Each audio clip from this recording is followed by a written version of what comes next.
Today on Retro Projects I'm going to be looking at Quiz Machine. So what did it consist of? Well, first of all there was the main control box, which just had a on-off switch, a LED indicator just to show that it was on, and two sockets this side, 3.5mm jack sockets, and two this side for the four push buttons for the four teams. Then there were the four push buttons, nice big push button on the end of a 35mm film container, grommeted there, and then that would end in an appropriately coloured 3.5mm jack, which would just plug into the main unit. And there was also a set of plastic team names so that you could put them in like this. So with the team names in place and the four push buttons plugged in, you switched it on and it would cycle through the four colours like this until somebody pressed a button. So if we press the red button, for instance, the red light would come on, the buzzer would sound, and then after about 3 seconds the red light would go off. It would stay like this for about a minute and then go back to that original state where it would cycle through the colours. And this was purely just to remind you that the machine was still on, otherwise the batteries would just get exhausted.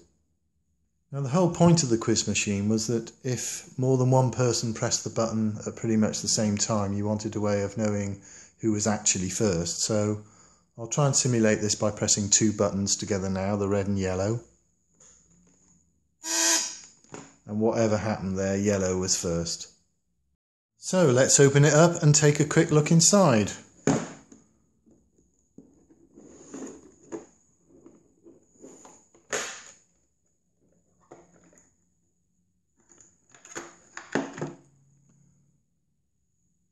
Now the quiz machine used conventional 6-volt bulbs, which were very power hungry, probably about 150 milliamps each, but there was only ever one on at a time, and these were powered by 4 AAs, 6 volts, and the only chip in the circuit was the PIC 16C61, and lots of nice heavy duty power transistors there to sync the current because it was way outside of the PIC's capability.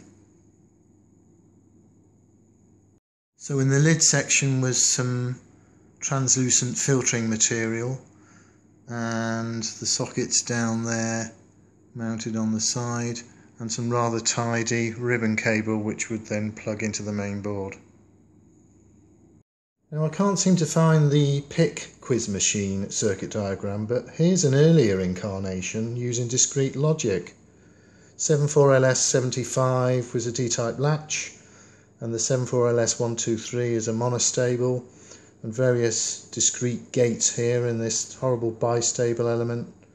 This is dated June 1990 and also March 92, which I presume is when the PIC version of the quiz machine came out.